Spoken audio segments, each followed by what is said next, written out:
देखिए हमारे लजीज लच्छेदार एकदम टेस्टी से, ये देखें कितने मज़ेदार हैं। अब मैं आपको तोड़ के दिखाती हूँ। ये देखें, ये देखा आपने कितने मज़ेदार हैं, कितने टेस्टी हैं। आप रूट कीजिए।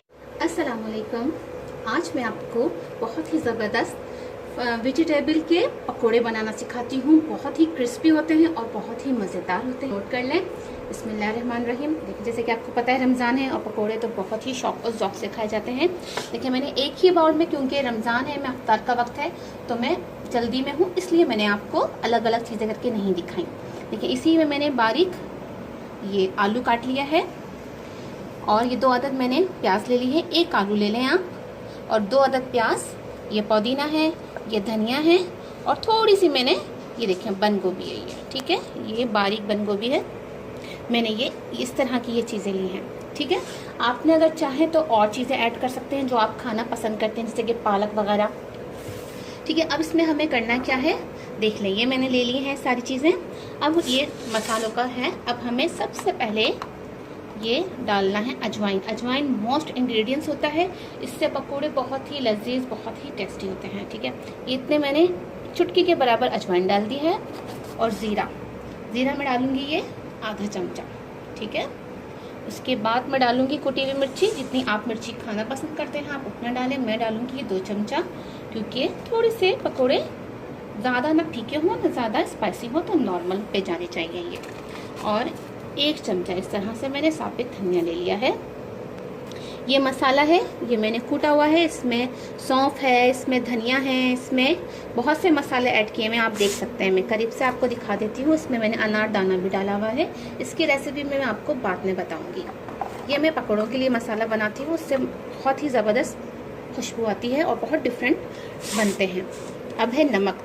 नमक हस्बे जायका, जितना आप खाना पसंद करें। मैंने 1 चमचा डाल दिया है। और देखें आपने सोडा ज़्यादा नहीं डालना। सोडा डालने से क्या होता है, वो फूल जाते हैं, फूल के हो जाते हैं कच्चे से। हमें कुरकुरे बनाने हैं, तो कुरकुरे बनाने के लिए आप देख सकते हैं मैंने कितना सा ज़रा सा ये साइड में रखा है। बस आप इतना नोट कर लें। या तो मैं आपको एक और तरीका बता देती हूँ पिंच का। बस आप ले लें इसको, चुटकी में ये डाल दें इस तरह से। ये बेहतरीन तरीका होता है क्रिस्पी बनाने का।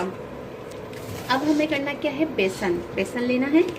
बेसन को 2 मुट्ठी, मैं 2 से 2.5 मुट्ठी डालती हूँ। अब आप देखें ये मैंने 2 मुट्ठी इसमें डाल दिया। अब मैं इस तरह से इसको देखें, आप सारी चीज़ें नोट कीजिएगा।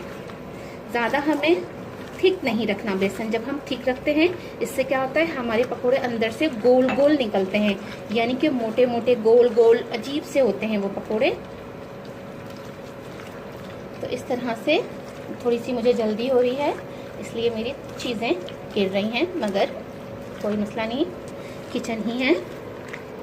देखें इस तरह से। अब मैंने ये 2 मुट्ठी आपके सामने डाली थी। ये देखें, आपको मैं पहले दिखा सकती हूँ, ये इतना पतला नहीं, मैं और आपको भी बता देती हूँ। ये थोड़ा सा आप और डालेंगे, ये आधी मुट्ठी के करीब डाला। बस ये देखें, इसमें ज़्यादा भर के बेसन नहीं डालना। बाज़ लोग ये सब दबा के बेसन डालते हैं भर कर, उफ, पकोड़े अंदर से हो जाते हैं कच्चे। तो आपने इस चीज़ का ख़ास ख्याल रखना है। लच्छेदार और टेस्टी पकोड़ों की रेसिपी यही होती है कि आपने अच्छे से इसको मिक्स करना है।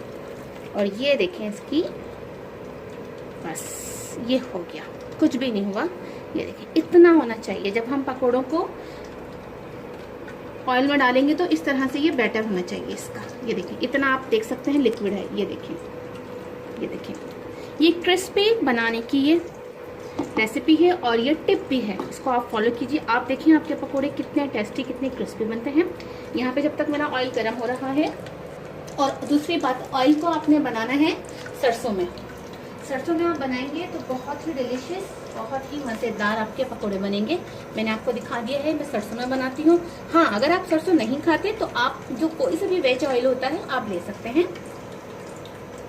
अब आपने करना क्या है, इसको चम्मच से बिल्कुल भी नहीं डालना है, इसको आपने हाथ से डालना है। आपने इस तरह से फैलाना है। ये देखेंगे इस तरह से फैलाया आपने हाथ में, देखें, और इस तरह से आपने फैला कर डालना है। सुखेड़ के जैसे बाद लोग यूँ मुट्ठी बनाते हैं यूँ डाल देते हैं, ऐसे नहीं डालना। आपने फैला के इस तरह से, देखिए फैलाए और ऐसे डाल दिया। ये देखिए आपने फिर ऐसे फैलाए, फिर डाल दिया। इस तरह से फैले हुए बहुत क्रिस्पी, बहुत मज़ेदार ये वेज के पकोड़े बनते हैं। आप चाहें तो खाली प्याज के भी बना सकते हैं और सारा जो मैंने आपको प्रोसेस बताया है वो यही रहेगा।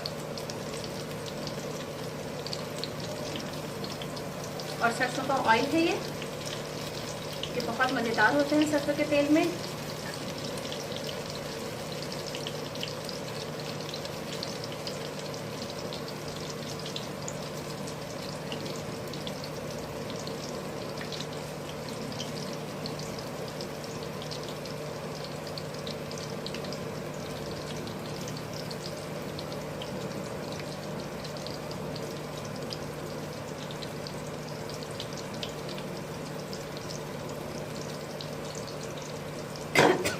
देखिए मैंने सारे पकोड़े डाल दिए हैं। मैं उस वक्त तक इसको नहीं पलटूंगी जब तक ये नीचे से ब्राउन नहीं हो जाते।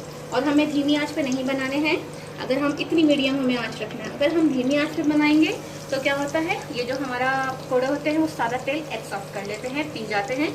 जब हम पकोड़े खाते हैं तो बहुत ऑयली होते हैं। वो वजह ये होती है कि बहुत धीमी आंच पे पकोड़े बनाए जाते हैं।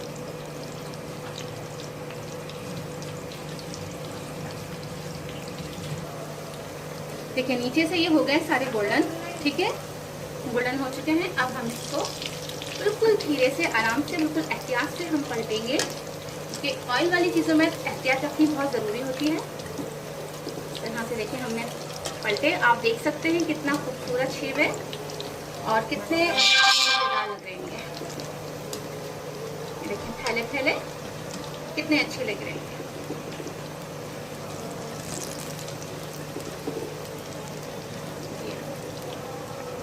अब हम इस तरह से इसको दूसरी साइड से ब्राउन होने देते हैं।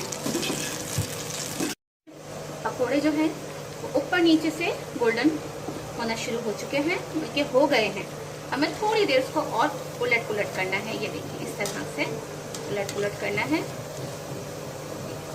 ये हमारी क्रिस्पी, एकदम लजीज टेस्टी पकोड़े तैयार हैं ऑलमोस्ट।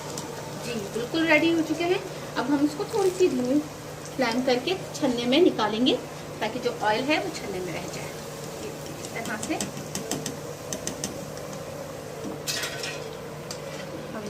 अब मुझे दीजिए इजाज़त दूसरी रेसिपी के साथ। ओके, अल्लाह हाफिज़। और हाँ, जाने से पहले जल्दी से मेरी वीडियो को लाइक, शेयर और सब्सक्राइब